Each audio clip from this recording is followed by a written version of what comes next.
Hey, Futurist Jim Carroll.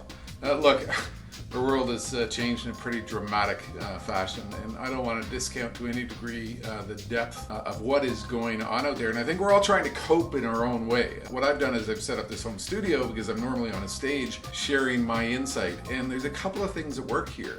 I'm trying to work through what I called in previous recessions the 7 stages of economic grief, and I think that's part of what everybody is going through. The speed with which these trends have unfolded is such that, we're all going through the shock phase, the anger phase, the denial phase.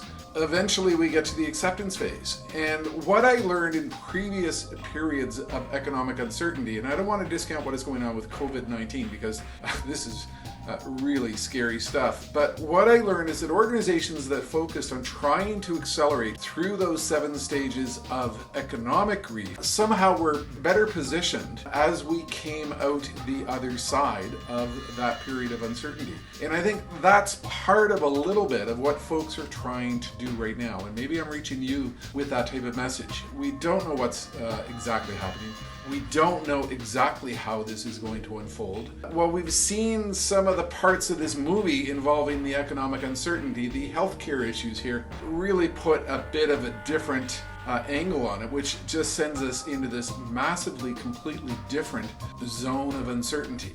But know this, if you recognize that what the world is going through right now, what you're probably going through right now, are those stages of grief. And if you do things at a personal level, if you do things at a leadership level to try to provide a little bit of uncertainty, to try to move yourself along into the acceptance phase and the later stages that come with those 7 stages of economic grief, you're better positioned for the future. So massive uncertainty around us. We don't know exactly what is happening. We don't know when it's going to happen. We do know there's a future out there. And the more we do to try to align yourself, the better positioned somehow we are for that future. That's it for now. A Futurist, Jim Carroll.